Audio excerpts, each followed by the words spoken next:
पाणी टंचाई 5वीला पुजलेल्या पेणच्या खारेपाटातील एक गाव. कधी नव्हे ती दुष्काळाची झळ कोकणालाही बसली. त्यामुळे गावकऱ्यांनी सरकारी मदतीची अपेक्षा न करता तळ्यातला गाळ काढण्याचं काम हाती घेतलं. काही महिन्यांपूर्वी बोर्जे ग्रामपंचायतीनं सरपंच महेंद्र ठाकूर यांच्या कल्पनेतून याच तलावातील पाण्यावर शुद्धीकरण प्रकल्प राबवून हे पाणी एटीएमच्या माध्यमातून गावाला पुरवलं. परंतु तलाव मार्च अखेरीस कोरडा ठाक पडला. काळाची पावलं ओळखत ग्रामस्थांनी गाव तलावातील गाळ काढून त्याचं खोलीकरण केलं. त्यातील झऱ्यांना वाट मोकळी करून दिली.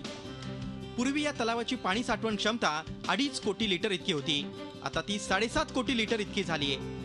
तलावाचं जर खोलीकरण केलं तर ह्यातून मोठ्या प्रमाणात साठा उपलब्ध होऊन तो तुम्हाला आमच्या गावासोबत शेजारील गावांना सुद्धा याचा पुरवठा करू शकू.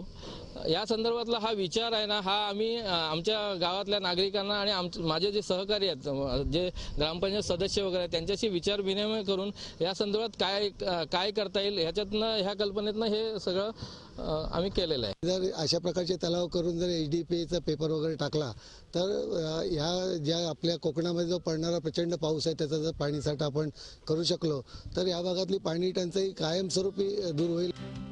या प्रकल्पाचं शासन पातळीवर देखील कौतुक होतंय.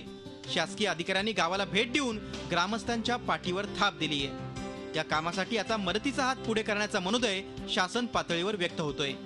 आमच्या ज्या काही ओळखी आहेत त्याच्यातून त्यांना CSR कंपनी थ्रू CSR मधून काय मदत करता येईल, म्हणजे हे बांधांना शीट लावण्यासाठी, पाणी थांबवण्यासाठी जे शीट आवश्यक आहेत त्याच्यासाठी आम्ही प्रयत्न करतो आहे.